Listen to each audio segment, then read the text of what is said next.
Eu sou Denise Barbosa, jornalista da Genial Investimentos. Nosso convidado dessa noite é Salim Matar, empresário, fundador da Localiza e secretário de Desestatização. Tudo bem, Matar? Boa noite, pessoal. Boa noite, super obrigada, viu, pela sua presença aqui com a gente. Participa comigo dessa entrevista o CEO do Banco Genial, André Schwartz. Tudo bem, Schwartz? Tudo bem, Denise? Boa noite. Salim, mais uma vez, muito obrigado aí pela presença e pela parceria. Maravilha. E também participa aqui da nossa conversa José Márcio Camargo, economista-chefe da Genial Investimentos. Tudo bem, Zé? Tudo bem, Denise. Boa noite, Salim. Prazer enorme. O Salim não está me escutando. Você não ouviu o Zé? Tá aqui, de qualquer forma. Eu vou tentar sair novamente e voltar. Continua aí. Continua vocês. Tá joia. O Zé Márcio vai fazer isso. Ele vai sair e voltar. Enquanto isso, nós vamos conversando aqui nós três, eu, o Salim e o André Schwartz. Eu vou abrir nossa conversa, Salim, porque tem quanto tempo que você saiu do governo? Tem uns 6 meses, talvez? Tem 7 meses. 7 meses. Bem, quase acertei. Então é o seguinte, a gente sabe, bem, você sabe melhor do que eu, da importância da agenda econômica que o Brasil tem pela frente, que já tem pela frente há muitos anos, que a gente tem a necessidade de fazer diversas reformas, diversas privatizações, são diversos movimentos que vão ajudar a nossa economia a ter um crescimento mais sólido no longo prazo. Mas no meio do caminho tinha uma pandemia, e hoje a gente o Brasil completa o triste número de 300 mil mortes. Ou seja, a gente tem um problemão para resolver, que todo mundo sabe que o primeiro passo vai ser vacinação, imunização das pessoas para que a economia volte a rodar e para a gente sair também desse período tão sombrio, né, da nossa história, mas essa agenda econômica continua sendo necessária até para sustentar um crescimento mais no longo prazo. Na sua visão, como um homem que conhece a economia e como um homem que conhece esse governo, como é possível equilibrar esses pratos de conseguir manter a agenda econômica, mas também não perder a sensibilidade para olhar para a população de uma forma atenciosa, que é o que precisa mesmo nesse momento, e para combater esse problema tão grave que está acontecendo na nossa saúde, na nossa vida e na nossa economia também. Ok. Obrigado, Denise. Eu queria iniciar falando a respeito da importância do ministro da Economia para o Brasil. Todos os problemas que o Brasil tem são decorrentes da economia. A renda per capita baixa, a má distribuição de renda. Então, todos os problemas são decorrentes da economia. O Paulo Guedes foi um ministro muito prestigiado no início do governo pelo presidente Bolsonaro, porém, no período em que ele foi muito prestigiado, nós tivemos um problema. Eu estava lá no ministério e eu presenciei. O presidente da Câmara, Rodrigo Maia, e o presidente Bolsonaro tinham alguns desentendimentos. Então, a pauta da economia não passava no Congresso. Isso é importante que a nação brasileira saiba. Eu mesmo sou testemunha, pois, para privatizar a Casa da Moeda, precisa-se de uma quebra de monopólio. Nós não podemos transferir um monopólio público para um monopólio privado. Então, fui à Câmara dos Deputados, conversei com o Rodrigo, esperei meses, o momento oportuno que pudesse entrar com a PEC, para quebra de monopólio e privatização da Casa da Moeda. Entrei com a PEC e caiu. Caiu significa o seguinte: a Câmara dos Deputados, o Senado disse não, nós não queremos que venda a Casa da Moeda. Então, o projeto de governo do ministro Guedes, por exemplo, da privatização, parou muito em decorrência também do Congresso. Vocês sabem que até hoje a Eletrobras, o processo de capitalização da Petrobras está parado. Então, ou seja, não houve uma vontade maior dos nossos legisladores, dos nossos congressistas, em apoiar a privatização. Então, durante o período que Maia esteve na frente do Congresso, da Câmara dos Deputados, dificultou muito para o governo. Então, muitas vezes se critica, o ministro Guedes entregou pouco. Sim, entregou pouco mesmo. O presidente não tinha maioria do Congresso, ele não entrou no tomar lá da cá, então não aconteceu nada. E o toma lá da cá faz parte da democracia jabuticaba brasileira, que começou em 1985 no governo Sarney. Ali já começou o toma lá da cá. Então, tem 35 anos de política toma lá da cá. O presidente que não dividir, que não souber angariar os votos dos congressistas através da cessão de cargos, ministérios, não consegue governar. Como o presidente Bolsonaro tinha, durante o período, enquanto candidato, falava que não ia fazer toma lá da cá, ele não fez. Não fez, mas também não governou. Agora, o que nós vemos é o presidente acenando para o Centrão, tentando formar uma bancada para que seus projetos passem. Então, o que aconteceu nos primeiros 2 anos foi o seguinte: o presidente da Câmara não permitia que passasse os projetos de governo. Até, inclusive, com o risco de passar os projetos de governo. O Zé Márcio conhece bem isso. O presidente se reelege, porque a economia ia bombar. Então, não pode permitir que passem os projetos bons para o Brasil. O que vale, fala-se muito o seguinte: o primeiro objetivo de um político é se eleger. O segundo objetivo de um político é se reeleger. Claro que isso não se aplica a todos os mandatários, mas se aplica a uma boa maioria dos nossos mandatários. Nós temos muitos mandatários muito bons, comprometidos com o país. Eles são comprometidos com a pauta Brasil. Mas muitos mandatários, como o exemplo que eu dei, estão comprometidos com seu partido, sua eleição ou alguma coisa, mas não com o Brasil. Então, no caso do anterior presidente da Câmara, nada passou e 2 anos se passaram sem que o governo apresentasse bons projetos, porque não passava. A gente ficava discutindo o projeto. Não, tem que mudar isso para poder, né, passar o projeto. A gente ia mudar, voltava. Não, ainda não está bom. Então, nós fomos sendo enrolados durante todo esse tempo. Vocês verificaram que, tão logo agora assumiu o novo presidente da Câmara, começou a passar a pauta econômica. Então, agora, tendo uma bancada de apoio, passam os projetos de governo. Então, infelizmente, no Brasil, não é a primeira vez que vemos isso. Um presidente que não tiver o apoio, a maioria do Congresso, ele tem dificuldade, muita dificuldade, de passar os seus projetos. Muito bem. Salim, pegar o gancho aqui, você ficou 19 meses aí no governo, naturalmente seduzido aí pelo discurso do candidato, então candidato Bolsonaro, né? E abriu mão da tua vida, né, no setor privado e fez essa missão aí no setor público. O que te fez sair, de fato, do governo? Qual foi o teu maior aprendizado aí nessa experiência, nesse período? A tua maior conquista no teu julgamento e a tua maior decepção? Obrigado, André. Não podia ter uma pergunta melhor, porque, de uma certa forma, eu sou um ente da iniciativa privada que resolvi ir para o governo. Realmente, eu fui seduzido pelo canto da sereia. Eu ouvia o candidato Bolsonaro dizer que queria tirar o Estado do cangote do cidadão. Eu adoro esse termo, porque o Estado brasileiro ele fica no cangote do cidadão. Eu adoro esse termo. Bolsonaro falava que ia acabar com a empresa do trem-bala. Falava que ia privatizar a TV do Lula. Ele falava que ia reduzir o tamanho do Estado e ia privatizar. Ora, para mim, como liberal, era tudo que eu queria ouvir. E com o Guedes a tiracolo, como seu ministro da Economia, falei, pronto, agora o Brasil vai ter um breakthrough no Brasil. O Brasil agora sim acabou. Agora o Brasil vai deslanchar e acabou.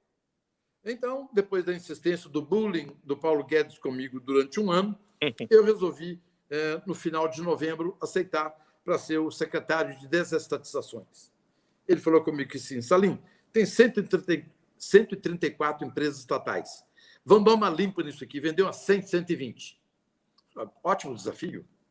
Então, eu deixei os meus negócios e fui para o governo. Foi uma experiência única, impagável, que eu recomendo para outros colegas empresários que, em certo momento da sua vida, quiserem prestar um serviço ao Brasil, quiserem se divertir também um pouco e quiserem conhecer um pouco do governo, vá para o governo que vale a pena conhecer. Eu fiquei 19 meses no governo e eu conheci as entranhas do poder, do Estado e do governo. Impagável. Impagável. Mas não foi frustrante, Salim? Foi frustrante no final, mas eu vou te explicar. Primeiro, a vantagem de eu ter ido para o governo foi porque, se eu não tivesse ido, eu não teria visto o meu robusto processo de sucessão nas empresas. Se eu continuasse, eu estaria lá até hoje. Eu fui e vi que funcionou maravilhosamente bem e poucos empresários colocam cereja em cima do bolo fazendo o seu processo de sucessão. É verdade. Tivemos com o Eugênio aqui, foi uma live fantástica com o Eugênio aqui outro dia. Ok.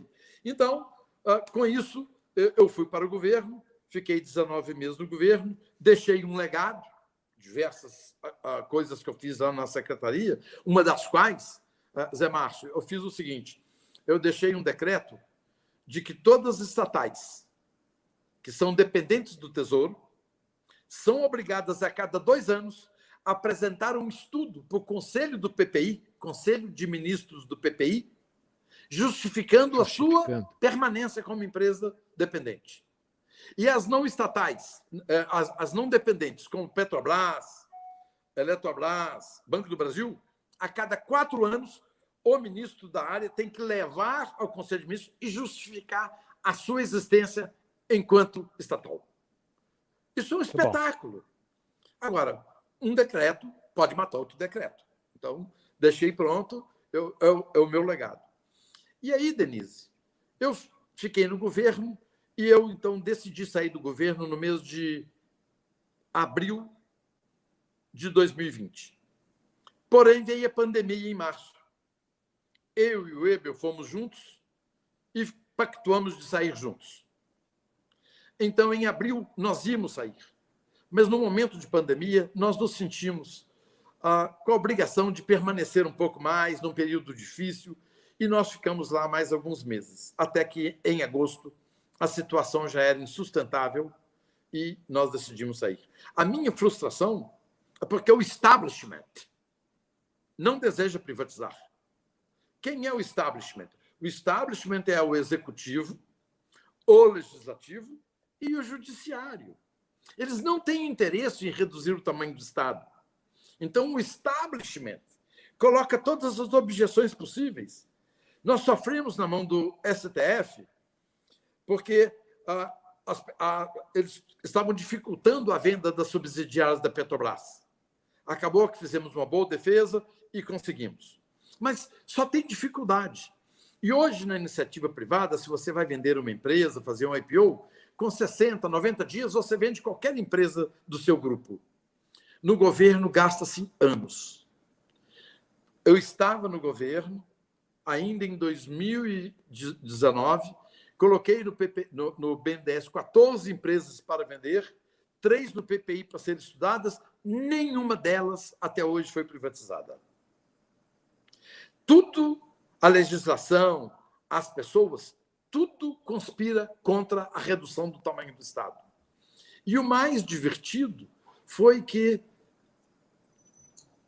nos anos 90, durante o governo de Fernando Henrique Cardoso, os estados estavam muito endividados e tiveram que ser socorridos pelo governo federal. E alguns estados deram algumas de suas estatais em pagamento. E o estado de Minas deu a Caseng, Companhia de Armazéns e Silos de Minas Gerais. 21 anos atrás. Essa empresa estava 20 anos sendo fechada. Não conseguia fechar a empresa. Pela burocracia. E imagina, com o apoio do Guedes, chegou na minha pasta lá, e eu, então, mandei fechar a empresa. O Tesouro deu um parecer pedindo prazo. O Tesouro, que está dentro do Ministério da Economia. Passaram 60 dias, falei, ok, vamos agora. O Tesouro, mais 60 dias. Dentro do nosso ministério. Então, gastamos 21 anos para poder fechar uma empresa que começou lá atrás. Só concluiu no meu mandato, mas essa empresa nada fiz senão dar uma assinatura final. 21 anos para fechar uma empresa. Então, esse é como está formado o establishment brasileiro, que não deseja reduzir de tamanho. Muitas estatais são absolutamente desnecessárias, como, por exemplo, a empresa do trem-bala, que o candidato Bolsonaro falava em fechar. A empresa do trem-bala chama-se EPL. Está no Ministério da Infraestrutura. Era para construir, a Dilma colocou um amigo dela, que chama Figueiredo, para poder construir o trem-bala e deu para ele a presidência dessa empresa. Não teve trem-bala. O Brasil não tem dinheiro para poder construir um trem-bala. Passou o governo Dilma, entrou o governo Temer, mais 2 anos de governo Temer, continuou a empresa. Entrou o governo Bolsonaro e eu fui direto na empresa. Ok, vamos fechar essa empresa do trem-bala, que é a promessa do presidente de campanha. O ministro da área disse, não, nós não vamos fechar essa empresa. Por quê? Então, o establishment não deseja reduzir o tamanho do Estado. Então, a EPL está lá e hoje é uma empresa de consultoria. Então, eles deram um jeito, deram uma sobrevida para ela. Não tem trem-bala, mas ela vai ser uma empresa de consultoria. Então, o Estado brasileiro tem banco, tem seguradora, tem cartão de crédito, produz petróleo e também dá consultoria. Mas, Salim, deixa eu te fazer uma pergunta. A gente sempre ouve na imprensa falando que o presidente Bolsonaro nunca foi liberal antes dele ser candidato à presidência. Ele nunca foi liberal, nunca foi liberal. E quem acreditou que o governo dele poderia ser liberal é quem acreditou no Paulo Guedes. Então, eu queria que você falasse para mim o seguinte, como é que era o comportamento do presidente dentro desse establishment que você citou? O presidente abraçava a causa ou não? Na realidade, ninguém fica liberal de um dia para o outro. Para ser liberal, você tem que ler muito, tem que estudar, ele tem que ser convencido, perfeito? Ele tem que criticar, ele tem que aceitar certos posicionamentos de Estado mínimo, de rule of law, Estado democrático de direito, baseado no império da lei. Senão o cara não é um liberal. Então o cara tem que entender o que é isso. É muito bonito, muita gente fala, eu sou liberal. Está falando da boca para fora, mas ser liberal, você tem que entender o que é ser liberal. O nosso presidente foi muito influenciado pelo Paulo Guedes. Então, ele colocou no discurso de candidato muita coisa liberal, que o Paulo Guedes, claro, obviamente ajudou, conversou, preparou o speech. Então, de uma certa forma, nós, brasileiros, ao ver o discurso do candidato, nós acreditamos no candidato. Nós sofremos influência das pessoas com quem nós convivemos. É normal. Então, eu achei que o presidente tinha sido influenciado pelo Guedes e não era absolutamente liberal, mas tinha, sim. Falava em tirar o Estado do cangote, privatizar, vender a EPL, vender a EBC.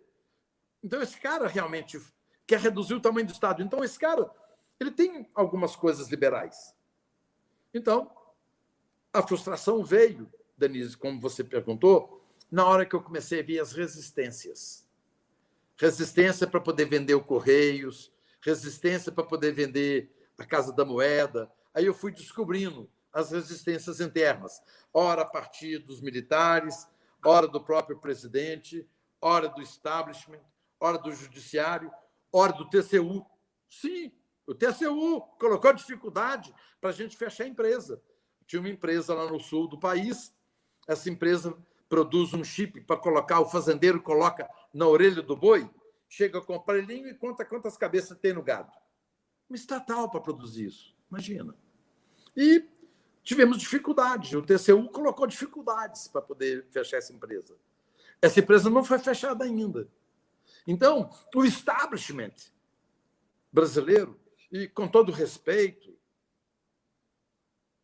ele foi forjado, essas pessoas que aqui estão, nos últimos 35 anos, desde o governo Sarney, o Brasil foi governado pelos sociais-democratas. E eles trabalharam muito bem. Eu tenho uma grande admiração pelos sociais-democratas. Eles fizeram uma Constituição que eles chamaram de cidadã, que é um terror essa Constituição. Tamanha desigualdade e pobreza no Brasil é consequência da Constituição cidadã e dos sociais-democratas, que sempre cuidaram muito bem do Estado, dos servidores públicos, da máquina.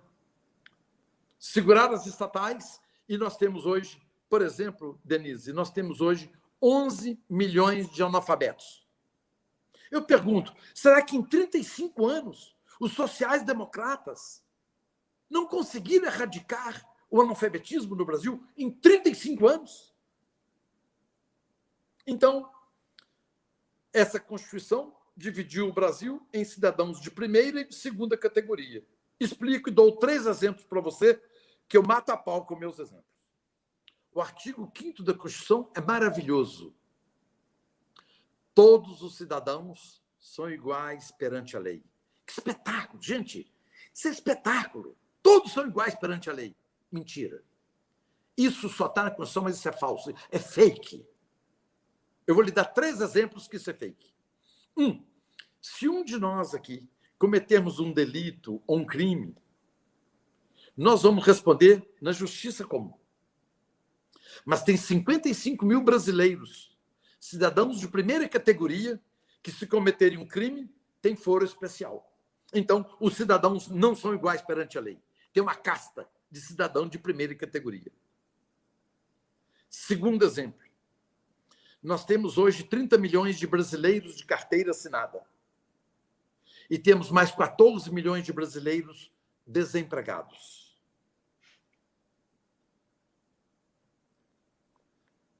Se a gente pegar essa massa, significa que nós temos 1/3 da população que trabalha com carteira assinada hoje desempregada. Temos 0 desemprego no serviço público, com 12 milhões de servidores públicos. Que cidadão de primeira categoria é esse que não tem desemprego e os da iniciativa privada têm desemprego? Os cidadãos não são iguais perante a lei. A Constituição Cidadã separou, trouxe uma categoria de casta de cidadão de primeira categoria e os da iniciativa privada de segunda categoria.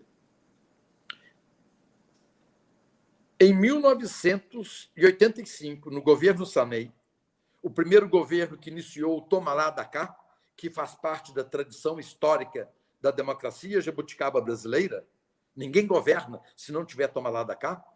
Até eu não acho muito errado isso não, tá? Isso é um estilo de democracia. Democracia tem diversos. A Venezuela fala que é uma democracia popular. Então, o carimbo de democracia cabe em todos os aspectos. Em 1985, nós tínhamos 5,5 milhões de servidores públicos. Nós temos hoje 12 milhões de servidores públicos. Nós temos uma justiça eleitoral, fruto da nossa Constituição Cidadã, que eu gosto de jocosamente sempre falar. Eu adoro o Roberto Campos. Ele diz o seguinte: a nossa Constituição já nasceu ruim. Pronto, acabou. Não precisa dizer mais nada. E é bom porque o Roberto Campos falando, eu falando, talvez não tenha tanto valor. Mas o Roberto Campos falando, há uma credibilidade. Então, na nossa Constituição, nós temos uma justiça eleitoral com 25 mil servidores públicos. Sabe quantos servidores públicos tem a justiça eleitoral da Argentina? 0. Durante as eleições, os juízes, uma parte dos juízes, vão para a justiça eleitoral, cumpre aquele rito das eleições de 45, 60 dias e volta a ser juiz normal. Mas nós temos 25 mil servidores na justiça eleitoral brasileira. Diversos países do mundo, a justiça eleitoral é pequenininha, 30, 40 pessoas. E alguns quando países não o têm pleito, usam os juízes normais para poder serem os juízes eleitorais durante aquele período da eleição. Nós temos 25 mil servidores na justiça eleitoral. 6 bilhões por ano que isso custa. Então, eu estou mostrando coisas que a Constituição Cidadã trouxe para nós. E essa Constituição Cidadã, nós estamos vendo aí agora, nessas 2 semanas, o Supremo Tribunal Federal. Tudo isso que vocês estão vendo, que no Brasil até o passado é incerto, porque você não pode ter certeza de uma coisa que você viu ontem, até o passado é incerto. Essa palavra, quem falou isso, discute-se se foi o Pedro Malan, se foi o Roberto Campos, então não se sabe quem disse isso aí. Mas o fato é que é uma verdade de Brasil, até o passado incerto. Quem disse é menos importante, o problema é que nós todos somos impactados. Isso. Nessas 2 últimas semanas, nós vimos a reviravolta. O Supremo, que deveria ser o grande guardião da segurança jurídica, fez isso que fez essas 2 semanas, que eu vou até evitar comentar, porque eu morro de medo dessa Lei de Segurança Nacional e eles também mandar me prender. Então, prefiro nem comentar. Mas Salim, você está me escutando agora? Está me escutando? Não? Você não escuta o Zé ainda, não? Não escuta. Não sei o que se a sua pergunta for curta, passa aí que eu falo com ele. Fala para mim que eu repito. É o seguinte, quer dizer, durante os primeiros 2 anos do governo Bolsonaro, realmente todos os processos foram travados na Câmara, o governo não conseguiu passar nada na Câmara, porque supostamente o presidente Rodrigo Maia não tinha uma relação ruim com o presidente Bolsonaro, então, quer dizer, as coisas não caminhavam. Agora, parece que as coisas mudaram. Desde a eleição da nova diretoria da Câmara, tá certo? Da mesa diretora da Câmara, que já vários projetos foram aprovados, tá certo? A lei do gás, no novo mercado de câmbio, saneamento, autonomia do Banco Central, a PEC emergencial, em suma, se aprovou uma quantidade enorme de projetos. Você está mais otimista em relação aos próximos 2 anos do governo Bolsonaro, dado que agora o ministro Paulo Guedes está conseguindo destravar os seus projetos no Congresso? Salim, a pergunta do Zé é a seguinte, ele tocou naquele assunto que você também falou no comecinho, que a pauta não andava por causa do desentendimento do presidente com o Rodrigo Maia. Agora, com essa mudança na liderança da Câmara e do Senado, a gente já viu vários projetos andar, e o Zé citou, do saneamento, vários projetos andar, lei do gás. E aí ele pergunta se você está mais otimista agora com essa segunda metade do governo Bolsonaro por causa desse destravamento de pautas. Estou mais otimista, Zé Márcio. A democracia brasileira funciona desse jeito. Você não pode afrontar a democracia brasileira. Ela é desse jeito. Então, quando o presidente viu que os projetos da pauta de costumes dele não passavam e os projetos também da pauta econômica não passavam, ele teve a ideia de buscar apoio. E vocês viram que imediatamente as coisas estão acontecendo. Banco Central autônomo, lei do gás, a lei do saneamento, vem aí a reforma administrativa. Enfim, eu tenho confiança e estou otimista que a pauta vai andar. E, possivelmente, eu acho que esse Congresso, a continuar nesse ritmo, poderemos, sim, o Brasil, nesse período, poderia fazer aquilo que devia ter feito, que o Maia não permitiu, e agora faz em dobro o que não fez no passado. Então, eu estou muito confiante na pauta, no que pode passar. E eu queria registrar aqui o seguinte: para a economia brasileira, para o mundo dos negócios, é bom que o Paulo Guedes continue firme. Ele é resiliente. Ele tem, muitas vezes, engolido muita coisa. Não é fácil para um presidente aceitar a demissão de um presidente do Banco do Brasil, de um ministro aceitar a demissão do presidente do Banco do Brasil, que ele colocou lá, ou do presidente da Petrobras, que ele colocou lá. Então, Guedes é forte. Ele consegue superar isso. Eu estou torcendo para Guedes ficar até o último dia do governo Bolsonaro. O Guedes é uma segurança para nós do mercado. Quero lembrar uma coisa para vocês. O Zé Márcio talvez vai lembrar disso, porque o Zé Márcio deve ser da minha idade. Certa vez, um jornalista entrevistou Roberto Simonsi, que foi ministro no Brasil, no período militar. Falou, pois é, mas durante a sua administração, o Brasil abriu um colosso de Brás, um colosso estatal. E ele falou assim, não me julguem pelas empresas que eu abri. Por favor, me julguem pelas empresas que eu não permiti que abrissem. Então, o Guedes tem um papel que não está nos jornais, não está nas manchetes de jornais, não é comentado em público, mas ele tem segurado muita coisa lá e nós precisamos do Guedes. Então, ele é resiliente, ele tem a minha admiração, ele é forte, nós precisamos, de alguma forma, torcer para ele continuar, que é bom para a economia brasileira. Concordo com isso. Salim, deixa eu só fazer mais uma pergunta. André, deixa eu fazer uma pergunta. Denise, você transfere. Nesse seu otimismo, você acha que... Eu te repasso, Salim, eu te repasso. Ok. Nesse seu otimismo, você acha que nós vamos conseguir privatizar a Eletrobras e os Correios? Salim, ele concordou com você e falou que nesse seu otimismo, será que a gente vai conseguir privatizar a Eletrobras e os Correios? Os Correios, eu tenho muita dúvida, Zé Márcio. Muita dúvida, porque é uma questão de timing. Ok? Está ainda no Congresso, a quebra do monopólio, e os partidos de esquerda têm muita força. Eu também não sei o que combinaram para poder... em política tudo acontece. Eu não sei o que eles combinaram no voto para o presidente da Câmara, o que ficou de fora, o que vai entrar. E mais ainda, não tem prazo, porque o ano que vem é um ano eleitoral. Vai ser difícil privatizar o ano que vem.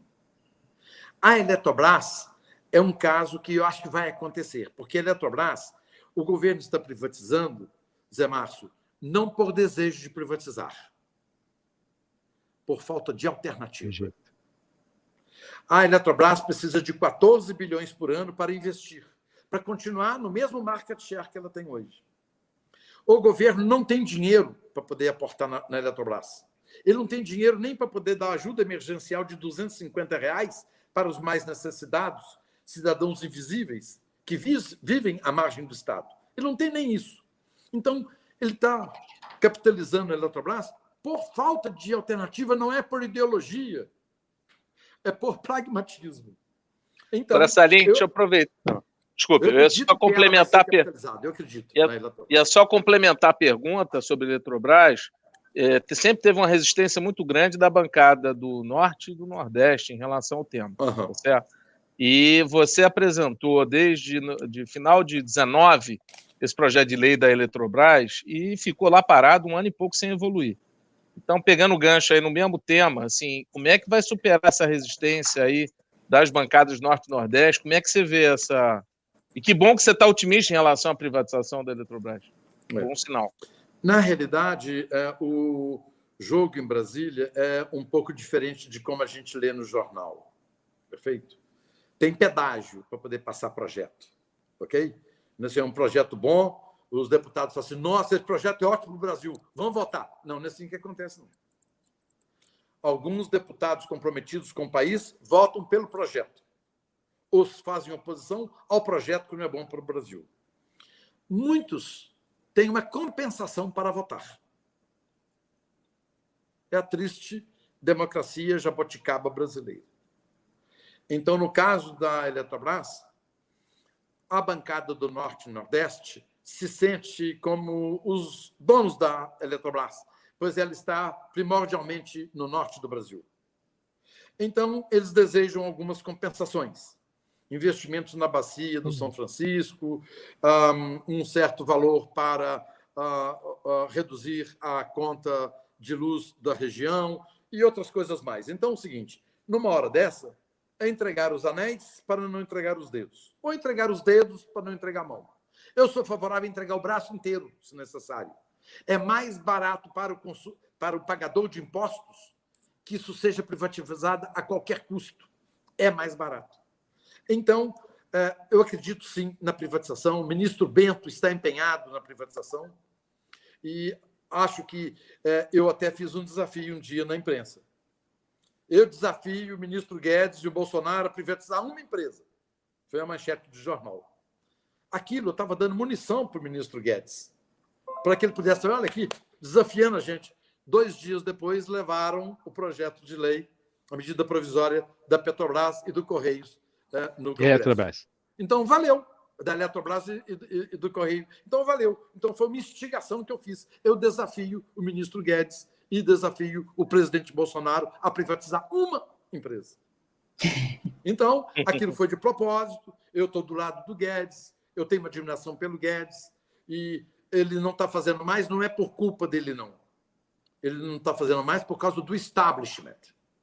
O establishment também não permite tudo. Por exemplo, cidadão de primeira e segunda categoria. Vou dar mais um exemplo.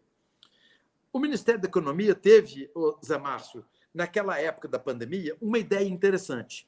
Olha, vamos permitir que as empresas reduzam a carga horária de trabalho dos seus funcionários e, como consequência, reduz o salário. Isso foi ótimo. O Brasil foi um dos países que teve a menor taxa de desemprego durante a pandemia. Deu tão certo isso que o Ministério da Economia pensou em fazer a mesma coisa com o servidor público. Olha, nós reduzimos a carga horária de trabalho dos servidores públicos e reduzimos, por consequência, o salário. Vai sobrar uma massa salarial. Essa massa salarial nós vamos direcionar para o auxílio emergencial de cidadãos que precisam. O que é que o establishment disse? O que é que o STF disse? Eu sempre falo de forma jocosa. Não. De iniciativa privada, vocês podem fazer, que é gente de segunda categoria. Agora, servidor público é de primeira categoria, não pode. Desculpem-me, esqueçam, não tem jeito. Então, nós temos uma casta de cidadãos de primeira e segunda categoria, e eu dei para vocês 3 exemplos aqui. Se eu ficar com vocês até mais tarde, eu lhes darei 1 dúzia de exemplos. Então, deixa eu pegar o gancho aqui, Salim. O 5º da Constituição não funciona. Deixa eu pegar o gancho, então, nesse tema. O funcionalismo no Brasil, você propaga, você fala muito isso, custa 13% do PIB, né? Países desenvolvidos, Europa, Estados Unidos, em torno de 9,5%, 10%. Como é que, na tua visão, está a reforma administrativa e se no processo de negociação ela já foi muito desidratada, na tua opinião? Como é que você vê essa questão? A reforma administrativa elaborada pelo Ministério da Economia, capitaneada pelo Paulo Ebel, geraria 1 trilhão em 10 anos. Mas ela começaria no momento zero, cortando penduricalhos, privilégios, mordomias e etc. E também acabando com certas progressões e promoções automáticas que existem. Esse ano eu faço 5 anos de casa, eu já tenho uma promoção automática, sem meritocracia nenhuma. É assim que funciona no serviço público. Então, claro que uma reforma administrativa mexe com todo o país, com a classe dos servidores públicos, 12 milhões de pessoas. Então, o Paulo Ebel, cuidadosamente, procurou militares, procurou ministros, procurou o Palácio do Planalto, apresentando a reforma dele. A reforma dele de 1 trilhão caiu para 300 bilhões. Por quê? Funcionário público, somente daqui 35 anos, para os que entrarem, é que vai acabar as regras. É só para os novos servidores públicos. Então, todos os 12 milhões de servidores públicos continuarão tendo seus aumentos, suas mordomias, seus penduricários para o resto da vida. Então, ou seja, o establishment se defendeu. Eu sei que muitas pessoas falam, mas tem que ter no Brasil, aconteceu uma coisa desastrosa para a gente resolver isso. Não. Na democracia é possível resolver isso, desde que você tenha uma bancada de deputados muito boa para poder legislar. Então, mesmo o STF, lembra que se os deputados legislarem, acabou. Se os deputados votarem uma PEC, eles podem modificar muito do Supremo Tribunal Federal. Os deputados podem mudar a Constituição. Então, não precisa nada, não precisa de revolução nem nada, não. Uma boa bancada de bons deputados pode fazer isso. Ou, num momento de serenidade no Brasil, não numa sociedade polarizada como agora, uma constituinte específica de 2 anos, com 100, 120 deputados, exclusiva para fazer uma Constituição que não possam ser servidores públicos e jamais possam se candidatar a cargos eletivos. A nossa Constituição foi feita... A gente sempre brinca a raposa tomando conta da chave do galinheiro. Ok, a nossa Constituição foi feita pelos deputados, para eles mesmos. Então, sabe, tem conflito de interesse da forma que a nossa Constituição foi feita. Então, eu defendo, e agora eu não sou sozinho, eu estava sozinho nessa coisa, e, de repente, o Modesto Carvalhosa defende uma nova Constituição para o Brasil, lançou um livro agora, uma proposta de uma Constituição para o Brasil, de um país de mordomias para um país de oportunidades. Espetacular. Não, de um país de privilégios para um país de oportunidades. Está aí o líder do governo na Câmara dos Deputados, deputado Ricardo Barros, defendendo uma nova Constituição. Então é o seguinte, não há clima agora, não há. Mas é preciso ficar na cabeça de nós brasileiros que essa Constituição ela gerou tamanha desigualdade e pobreza no Brasil. Nós temos o salário médio de um servidor público é 5,6 salários. Na iniciativa privada, 2,3 salários. Cidadão de primeira categoria tem uma média salarial mais alta. Cidadão de segunda categoria tem uma média de salário mais baixa. Nós não podemos continuar convivendo com isso. Então, isso precisa, sim, uma reforma de uma Constituição. E outra coisa, a nossa Constituição foi feita olhando-se o espelho retrovisor. Nós tivemos um azar danado com a nossa Constituição. Gente, eu não há nem de lembrar disso. A nossa Constituição, Zé Márcio, foi feita um ano antes da queda do Muro de Berlim. É, verdade. Se ela tivesse sido feita um ano depois, seria outra Constituição. Provavelmente. A nossa Constituição tem 90 vezes a palavra direito do cidadão, 7 vezes apenas a palavra dever. Ela conferiu muitos direitos, mas deu poucos deveres para o cidadão. Ela prometeu muito no papel, achando que colocando no papel resolveria o problema de pobreza, de educação e de segurança no Brasil. Então, ela foi feita com revanchismo contra os militares e um romantismo populista. Assim foi o fruto da nossa Constituição. Então, eu me especializei nesse tema, recomendo a vocês a leitura do livro Uma Constituição contra o Brasil, que são os artigos de Roberto Campos. Só para vocês saberem, ele não assinou. Todos os deputados assinaram a Constituição. Ele não assinou, falou, não concordo com isso que está aí, não concordo. Então, não assinou. Então, realmente, eu tenho uma grande admiração por Roberto Campos, e ele não ter assinado a Constituição, ele quis dar uma demonstração de desaprovação daquilo que estava sendo feito. André? Muito bem. Vamos lá. Salim, alguns governos estaduais assumiram o protagonismo, né, em relação ao tema privatização. Apesar do governo federal não ter deslanchado no tema, os estados, alguns deslancharam, né? O Dardo Leite, o próprio Zema, o GDF, aí, o Ibanez e tal. O Ibanez vendeu a SEB, o CE está na bica de ser vendido agora, a gente, inclusive, está apoiando e ajudando o BNDES. Como é que você analisa a temática aí dessa agenda de privatização pelos estados? Como é que você avalia? Uhum. Os estados saíram na frente do governo federal. Os estados descobriram que, por pragmatismo, é preferível ficar livre desse ativo aqui, complicado, e eu vou fazer dinheiro e resolver o problema do meu caixa. Então, Distrito Federal, Goiás, Minas Gerais, Rio Grande do Sul e outros começaram a vender as estatais, o que está sendo muito bom. Então, significa que os governos estaduais saíram na frente. Interessante o caso de Minas Gerais. Nós tivemos um governador aqui chamado Itamar Franco.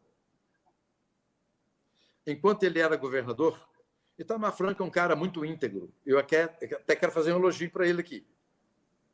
O Zé Márcio vai lembrar. O nosso ministro da Fazenda chamava-se Eliseu Rezende.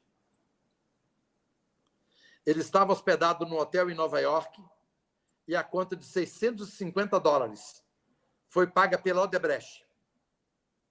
Ele chegou no Brasil, foi demitido por Itamar Franco por causa que permitiu um empreiteiro pagar a conta de hotel dele.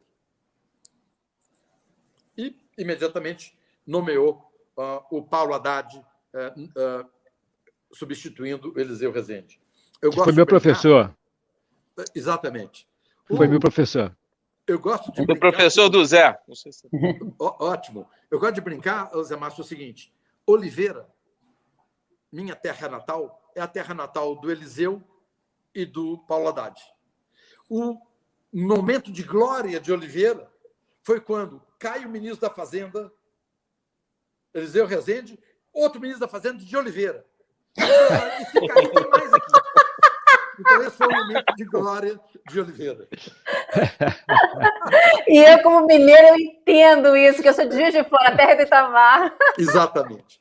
Mas, então, o Itamar deixou aqui, na Constituição Mineira, para privatizar qualquer coisa, precisa de 2/3 da Assembleia. Ou seja, é um pecado o que o cara fez. Sem dúvida. Um cara íntegro que demitiu um ministro por causa de $650. Admirável. Teve um evento sobre um assessor dele, que ele chamava de República do Pão de Queijo, ele afastou o assessor dele imediatamente até que se apurasse. 1 ano e meio depois, apurou que não tinha nada, ele trouxe o assessor de volta. Tinha brilho. Eu gosto de elogiá-lo nesse aspecto. Agora, ele deixou a Constituição de Minas 2/3 para privatizar uma estatal. E mas é bom registrar o Zema, o que o Zema está sofrendo. Mas é bom registrar que o Zema, mesmo assim, conseguiu colocar a Copasa, né, e teve a felicidade agora, com o novo marco do saneamento, e colocar a Copasa dentro desse rol de privatização. Uhum. E, por acaso, coincidência, mas a gente também está ajudando aí o BNDES nesse processo. E eu acho que está fazendo realmente... E aí eu pego o gancho, Salim. Você foi um apoiador do Zema quando ele foi candidato a governo e ajudou a elegê-lo. Ele é um candidato à presidência em algum momento no tempo aí, na tua visão? A presidência, o Zema? André, nós temos bons governadores no Brasil nessa última safra. O Leite, no Rio Grande do Sul, um bom governador. O Zema. O Caiado está fazendo um bom governo no estado que ele recebeu quebrado. Então, temos uma safra de bons governadores. O Zema, eu sou suspeito, porque eu estou acompanhando de perto. Sim. É o melhor governador do Brasil. Um indivíduo sereno, cuidadoso, trabalhador. Sabe, o Zema, ele tem feito uma administração e pegou o estado... Tinha 3 estados no Brasil muito quebrados. Rio Grande do Sul, porque o PT passou por lá. Minas Gerais também foi um desastre depois do PT.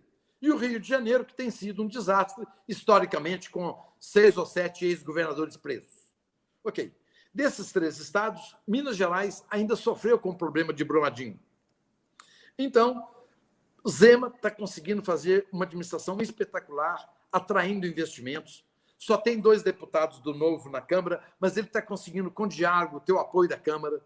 Então, Zema está se candidatando a ser reeleito governador de Minas. E faz muito bem. Ele vai ganhar, nas pesquisas ele está na ponta, ele é um bom administrador e merece ser reeleito. Você quer fazer alguma pergunta? Eu repasso. Bom, quer dizer, na verdade, acho que... Está escutando? Estou ouvindo o Zé agora, Salim? Que bom! Zé está de volta ao jogo, então fala você mesmo. Não, quer dizer, na verdade, eu ia fazer um comentário sobre essa questão dos governadores. Na verdade, essa questão dos governadores é aquela coisa que você mesmo falou logo ali atrás, no começo da nossa conversa aqui, que esses são estados que estão quebrados. E os governadores estão precisando de dinheiro para pagar a folha do salário do funcionalismo público, estão totalmente quebrados. Então, essas empresas são todas empresas deficitárias que levam dinheiro do Estado. Então, quer dizer, eu acho que esses governadores, pelo menos, eles estão sendo pragmáticos, né? Quer dizer, eles estão agora olhando e dizendo, bom, eu tenho que escolher onde é que eu vou gastar. Certo? Então, acho que esse é um ponto muito importante. Agora, deixa eu fazer uma pergunta, Salim. Você esteve lá no governo aí nesses 2 anos, tá certo? Ou quase 2 anos, 19 meses. Você acha que... eu concordo com você que eu gosto muito do Paulo. Eu acho que é muito importante que o Paulo fique no governo o máximo de tempo puder, porque ele é um esteio desse processo, tá certo? Eu acho que realmente é muito importante. Agora, eu acho que quer dizer, eu queria saber a sua opinião. Qual é a sua opinião sobre essa questão do teto do gasto público e como que você está vendo essa questão dessas instituições e como é que você vê isso para o equilíbrio fiscal no futuro? Você acha que isso realmente está sendo útil, que é fundamental? Ok. Eu queria, antes de acabar o meu tempo, eu queria, Zé Márcio, falar uma coisa que você nunca soube. Muito da minha formação foi lendo editoriais do Estado de São Paulo desde quando eu era muito jovem. Naquela época, o Estado de São Paulo era um jornal muito liberal e os editoriais do Estado de São Paulo foram importantes na minha formação. E eu quero dizer que os seus artigos foram muito importantes para mim. Obrigado. Eu adorava ler os seus artigos.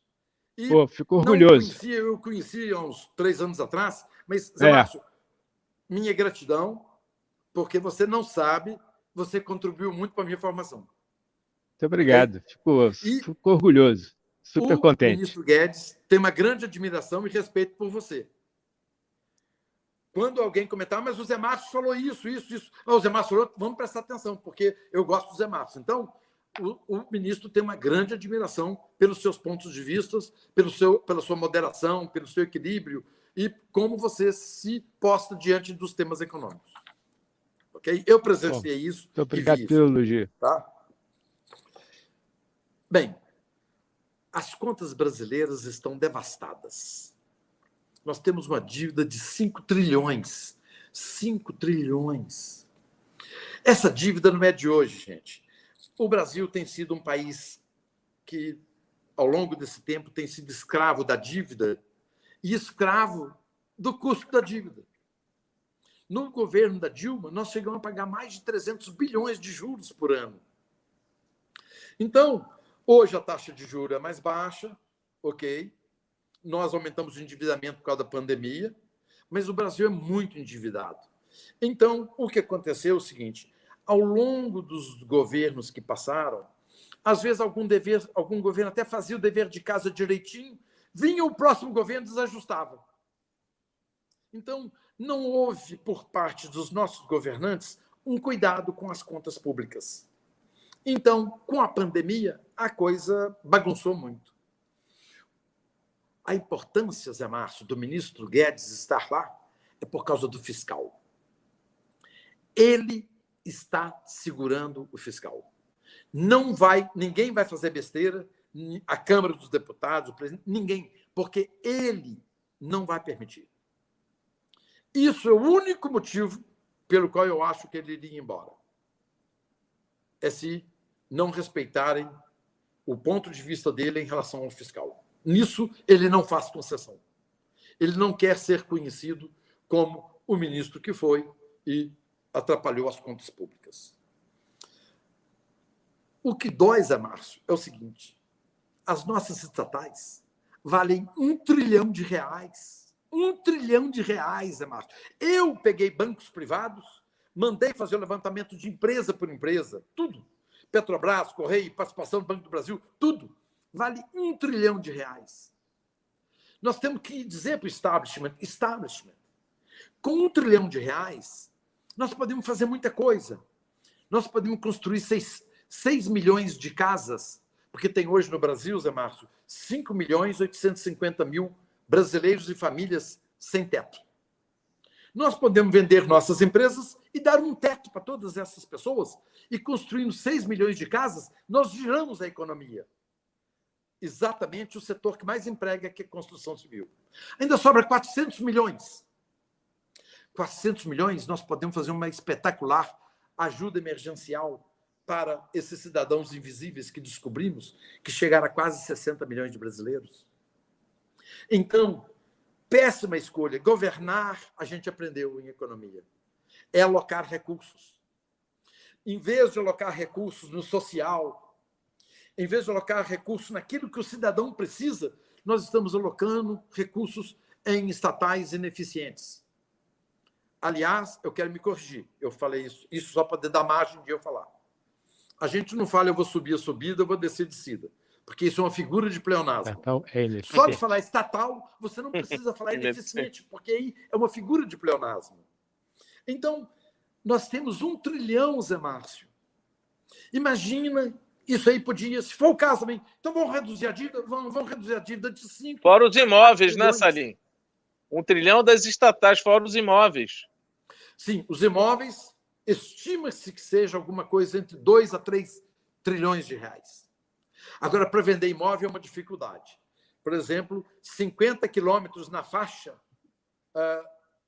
territorial do Brasil, em divisa com os nossos vizinhos, do governo federal, e não pode ser vendida. Gente, não tem mais tropa que ataca o país. O que ataca o país é drone, avião, perfeito míssil.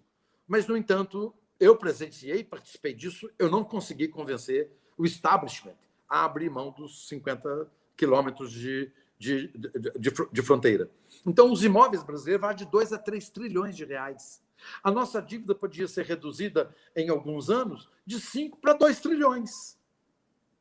É questão de alocação de recursos.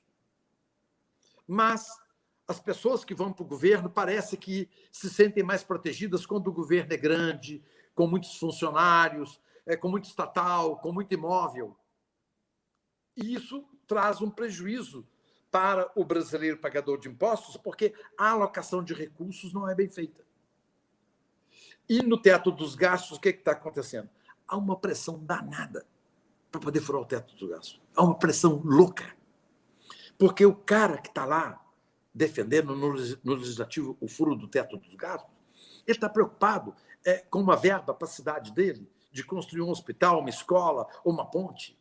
Ele está se lixando para o país, porque eu disse para vocês no início, o primeiro objetivo de um político é se eleger. O seu segundo objetivo é se reeleger. Essa é a maioria dos políticos. Mas temos os bons políticos que estão ali, por exemplo, os 8 deputados do Novo, que são meus amigos, e mais alguns outros, gente espetacular. Eu tenho lá uma bancadinha de uns 26 deputados que são liberais, é gente boa, da melhor qualidade possível. Então, esses eu sei que eles estão preocupados com o Projeto Brasil. Então, o que existe de pressão para poder arrancar verba, para mandar verba para os municípios, porque o deputado precisa mostrar para o curral eleitoral dele, para o lugar onde ele tem votos, que ele fez alguma coisa. Então, numa hora dessa, o Brasil depois dá um jeito nisso aí, rola essa dívida, busca dinheiro no exterior. Então, o Guedes está firme, Zé Márcio. Eu acho que o único motivo que o Guedes renunciaria é se for ao teto do gasto. Ele não vai permitir que aconteça isso. Ainda bem, ainda bem. Claro. Esse é um bom objetivo. Salim, você é um estudioso e um entusiasta da boa governança nas empresas, né? Localiza um excepcional exemplo disso, né? Tem vários prêmios e tudo que você construiu junto com o Eugênio lá. Como é que você viu a forma de interferência ali na Petrobras e no Banco do Brasil, assim, com o Roberto e com o André Brandão? Enquanto no governo, a forma. Um dos meus legados no governo foi o seguinte: eu implementei o Estatuto da OCDE recomendado para estatais. Então, eu comecei a implantar esse estatuto. Esse estatuto é tão bom porque o governo só é controlador. Ele perde, inclusive, o direito de indicar presidente de Petrobras, de Banco do Brasil, de tudo, porque é o conselho que vai indicar, buscando através de headhunters. É um espetáculo o Estatuto da OCDE. Mas, infelizmente, eu saí um pouco antes de ser implementado o Estatuto. Ele foi implementado em algumas empresas mais periféricas, mas nas grandes empresas não foi implementado. E pela lei brasileira, está lá o seguinte: o presidente da Petrobras, o presidente da Caixa Econômica Federal e do Banco do Brasil são indicações do presidente da República. Isso entra num conflito legal com a legislação da OCDE, porque o Conselho é que deveria escolher essa pessoa. Então, essa interferência foi até um caso interessante, porque eu estava junto com o ministro Guedes na sala do presidente, quando, na primeira greve de caminhoneiros, estava lá reunido algumas pessoas e o assunto era a greve dos caminhoneiros, preço de diesel, para variar. Então, esse assunto não era de minha competência, eu apenas estava lá. Num certo momento, deu assim uns 10 segundos de silêncio. Eu não aguentei. E falei: presidente, o senhor sabe por que não tem greve de caminhoneiro no Canadá, nos Estados Unidos, na Suécia e no Reino Unido? Eu falei: não, Mata, por que não tem? O senhor sabe por que tem greve na Argentina, no Brasil, na França? Não. Só tem greve de caminhoneiro em país que tem petroleira, porque ele tem poder de pressionar. Não tem greve em país que não tem empresa de petróleo estatal. Olha, foi um silêncio na sala absoluto. Daí a pouco, o ministro Guedes e o ministro Onix, naquela semana, foram à imprensa e disseram: a Petrobras, no futuro, pode ser privatizada e tal, tal. Por quê? Porque, na hora, o presidente, num arrobo, disse: por que então a gente não privatiza a Petrobras? Nossa, foi um espetáculo para mim ouvir aquilo. Mas o fato é que aquilo foi só momentâneo, feito no momento de administrar uma greve de caminhoneiro. O Onix falou para fora. O Guedes falou para fora. Nós vamos privatizar a Petrobras. Por quê? Porque na sala se falou aquele assunto. Então, nós queremos acabar com greve de caminhoneiro? Porque caminhoneiro tirou 1,2% do PIB no governo Temer. É um risco muito grande. Vende a Petrobras que acaba o risco. Não tem risco mais. Só tem risco enquanto a Petrobras for uma empresa pública. Então, na realidade, eu estou demonstrando com isso que a empresa pública é um mal. E ela só provoca mais mal.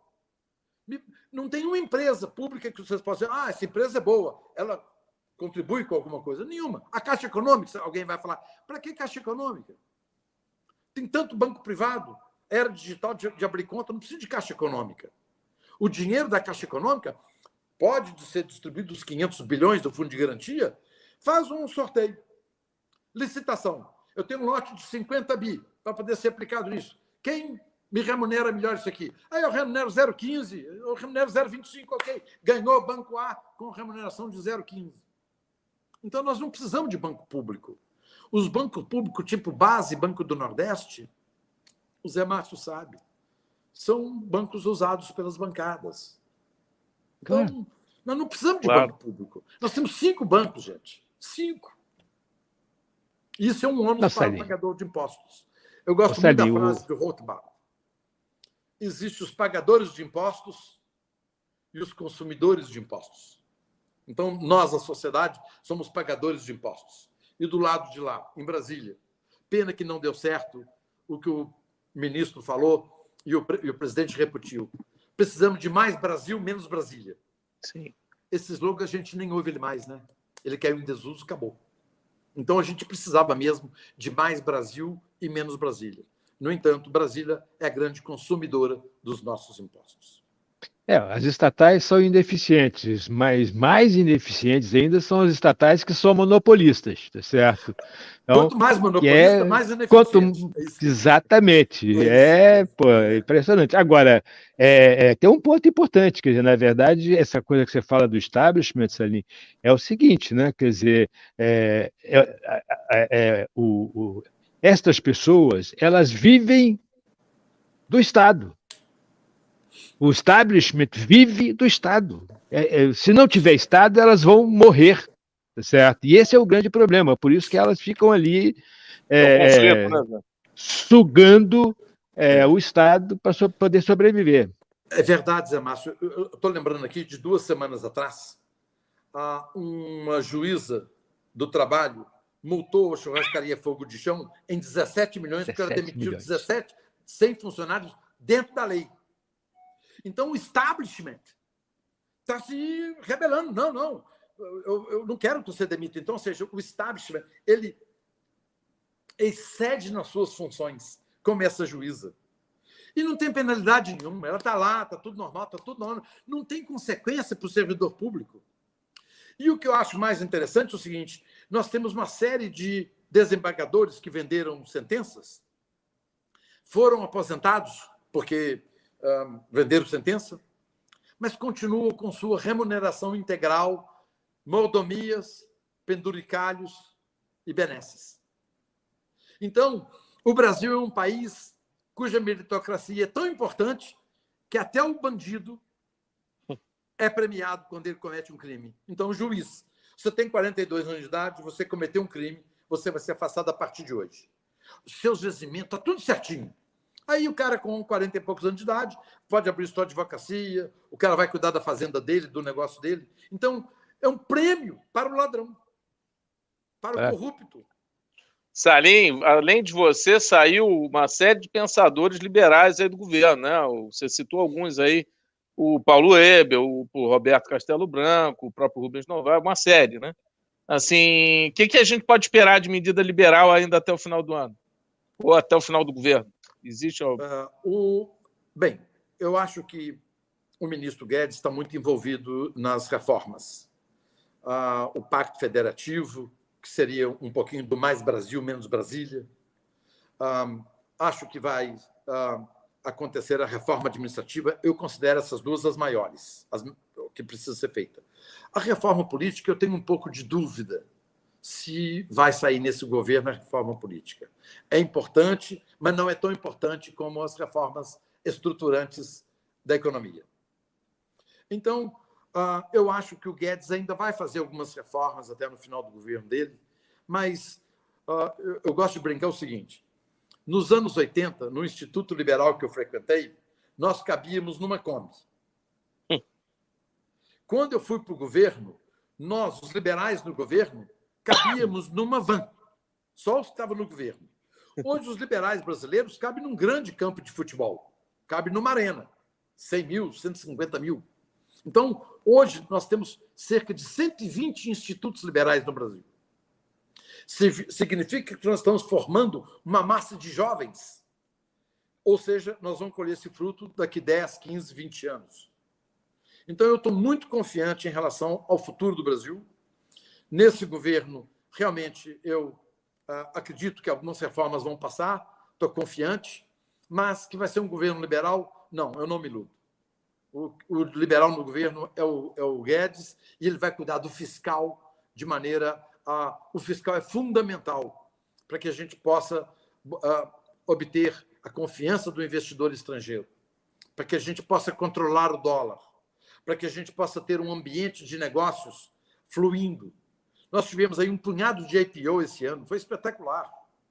Então, depois da Petrobras, deu uma balançada no mercado. Dólar subiu, bolsa caiu, deu uma balançada no mercado porque trouxe uma insegurança. A semana atrasada, o STF traz uma insegurança jurídica. Isso afugenta investidor. Nós precisamos do capital estrangeiro. Então, é uma pena que tudo isso esteja acontecendo, mas o establishment não está muito preocupado com segurança jurídica e atrair investimento do exterior, não. Não, o establishment não pensa nisso, não. Ele pensa em se proteger, em fazer com que as coisas não mudem. O establishment aceita, e eu fui testemunha disso. Pequenas melhorias podem ser feitas. Uma disrupção, uma transformação não é aceitável. Então, eu vi que é difícil mudar no Estado. Mas acho importante registrar, eu acho que o Zé vai concordar comigo, apesar do impacto da pandemia e talvez não uma intensidade aí de privatizações e tal, esse conjunto de reformas silente, né, porque praticamente foi pouco barulho, o marco de saneamento, do gás, a lei de liberdade econômica, o marco das startups, a independência do Banco Central, uma série de medidas aí no horizonte de um ano e pouco aí aconteceram, né? A reforma da Previdência, naturalmente. A autonomia do Banco Central ficou com o Rodrigo Maia 2 anos. Não saiu. O Lira chegou, em uma semana, soltou. Mas durante o período do Rodrigo Maia saiu a reforma da Previdência? Hã? Mas a reforma da Previdência saiu durante o Maia, e o Maia foi bem importante para passar a reforma da Previdência. Sim. A reforma da Previdência saiu por uma série de motivos. Um presidente recém-eleito com 57,7 milhões de votos. Um ministro da Fazenda aplaudido no Brasil e no exterior.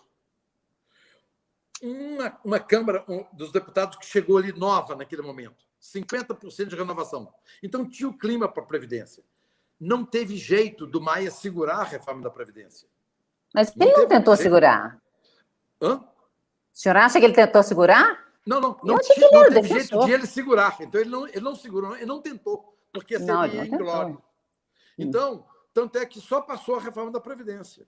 Agora, realmente o Maia tinha um discurso afinado para Faria Lima espetacular. Então, ele estava em lives toda semana, em todos os grandes bancos da Faria Lima, e dizia aquilo que vocês queriam ouvir. A reforma tributária não está pronta, não recebi. Então, ele tinha o discurso prontinho, e isso era uma música para o ouvido do Faria Lima. E agora, na hora que ele sai, e uma semana depois, a autonomia do Banco Central é aprovada, não precisa dizer mais nada o que foi o Maia durante 2 anos. Não interessante há dúvida... Vai, André. Eu ia só comentar o seguinte, essa retomada de subida do juro, né, do ponto 75, já foi no ambiente de independência do Banco Central. Você tem alguma opinião sobre isso? Sim, o Banco Central está agindo. Olha, nós temos um presidente do Banco Central espetacular. O Roberto Campos é um cara de mercado, experiente, e está lá agora no Banco Central. Então, nós temos um cara pragmático, um cara de mercado no Banco Central. Então, no primeiro momento da pandemia, o juro veio a 2%, houveram críticas, respeito. Em economia, 2 não é 4. A economia tem uma complexidade um pouco a mais. Pessoas podem se divergir e os dois podem estar certos. Essa aqui é a beleza da economia. Por isso que eu não sou economista. Entendeu? Porque 2 economistas podem falar 2 coisas diferentes, os 2 estarem certos. Então, o Roberto Campos é um cara bom demais da conta. Ele tem a confiança total do presidente da República. Total. Agora, como Banco Central independente, nem precisava. Mas ele tem. A reputação dele junto ao presidente é elevadíssima. Então, é bom que seja independente, mas que tenha também a admiração do presidente. Então, deu o passo aí, levou o juro a 2,75, deve ter mais surpresas aí pela frente, mas é o que precisa ser feito, porque nós também não podemos ficar num ambiente de juro negativo.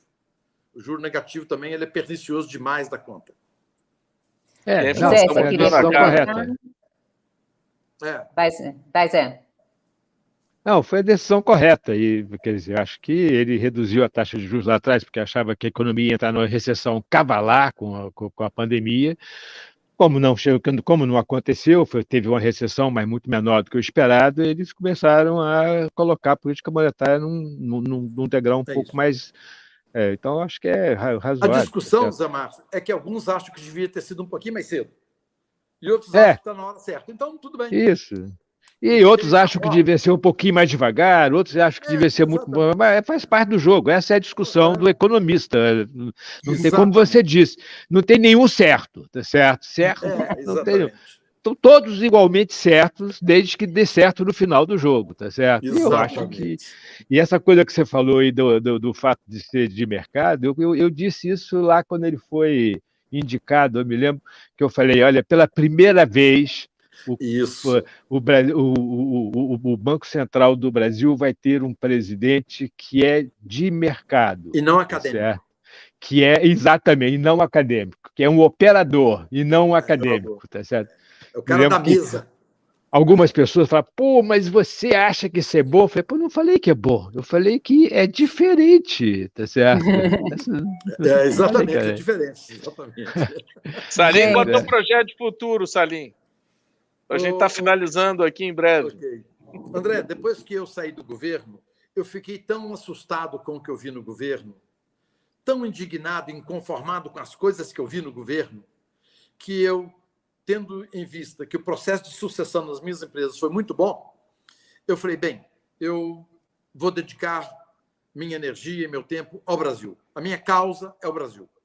Então, desde que eu saí do governo, eu estou ampliando os institutos, estou abrindo mais 10 institutos liberais no Brasil, iniciando agora Fortaleza e Recife, e são 10 institutos, e estou com um projeto aí em andamento, que não posso adiantar aqui agora, mas talvez vocês vão tomar conhecimento dentro de algumas semanas, caso esse projeto fique de pé, mas o meu objetivo é o Brasil. Coincidentemente, quando eu estava no governo, nasceram minhas 2 primeiras netinhas. Então, ao vê-las, hoje uso um livro, que você tem que escrever alguma coisa no livro, e eu então escrevi. Minha querida netinha, vovô está, no momento, sendo um servidor público, e fiz um texto. Um texto que escrevi da alma naquele momento. E, em síntese, dizia o seguinte, eu estou no governo para, de alguma forma, poder contribuir para que você possa viver, estudar sem ter que ir para fora, que você possa ter segurança de andar algumas quadras do restaurante até a sua casa com segurança. Que se você precisar de um serviço de saúde bom, o governo possa lhe prover. Então, eu fico vendo amigos meus da Bélgica, milionário, ele é um grande acionista da Embev, tem quase 1 bilhão de euros em ações da Embev, um cara milionário. Ele vai no hospital público, tem hora marcada, tudo certinho. Então, olha que espetáculo. Então, eu, ao ver minhas netas, falei, não, eu vou dedicar meu tempo contribuir para um Brasil melhor. Sou um homem realizado pessoalmente, sou um homem realizado no mundo dos negócios, então eu quero me dedicar um pouquinho ao país. Então, tenho na minha rede, critico, apoio projetos, ações ou causas, não pessoas. Então, eu não nomino pessoas, mas eu apoio projetos e critico projetos. Então, estou num projeto grande que, oportunamente, talvez, se ficar de pé, vocês vão tomar conhecimento dentro de alguns dias. E estou me divertindo muito fazendo isso. Se precisar de ajuda, pode entrar em contato. Obrigado. Se meu projeto parar de pé, preciso de vocês todos. Tá bom. Não me deixem sozinho. Em breve você vai ter que voltar para contar essa história para a gente aqui, não é isso, Denise? Isso, se ficar de pé, eu acho que vale a pena a gente voltar aqui, porque vai ter ótimo. Novidades. Maravilha, você é sempre bem-vindo. André, você queria pedir, então, agradecer em nome da Genial aqui? Só agradecer mais uma vez, Salim, você é um parceiro, um amigo há muitos anos, e obrigado aí pelo seu tempo e pela sua sabedoria e pela experiência agora no setor público e sucesso aí no projeto novo e no futuro. E obrigado mais uma vez. Muito obrigado, Salim. Prazer enorme ter você aqui conosco. Foi ótima conversa. Infelizmente, no começo da conversa, eu fiquei mudo, mas faz parte da vida. Muito obrigado. Coisas de live, tranquilo. Coisas da tecnologia, exatamente. Obrigado a todos vocês. Obrigado, André, Denise, Zé Márcio. Muito obrigado. Você não imagina o tanto que você contribuiu para a minha vida liberal. Eu tenho uma grande admiração por vocês, seus artigos, eu devorava seus artigos. Então, muito obrigado, minha gratidão. Muito obrigado. É uma honra receber esse elogio. Okay. Até eu fiquei orgulhosa aqui de ouvir falar assim do meu colega. Eu adoro também os artigos. Ok, ótimo. Maravilha, então, Salim, André. Obrigado, Salim, mais uma vez. Saúde aí. Obrigado. Se cuidem. Obrigada. Você de casa, muitíssimo obrigada pela companhia. Deixe seu like, compartilhe com aqueles seus amigos que querem saber um pouco dos bastidores aí do governo e do pensamento liberal. Então, de novo, André, Zé Márcio, obrigada. Um beijo e até a próxima. Tchau, gente. Um abraço.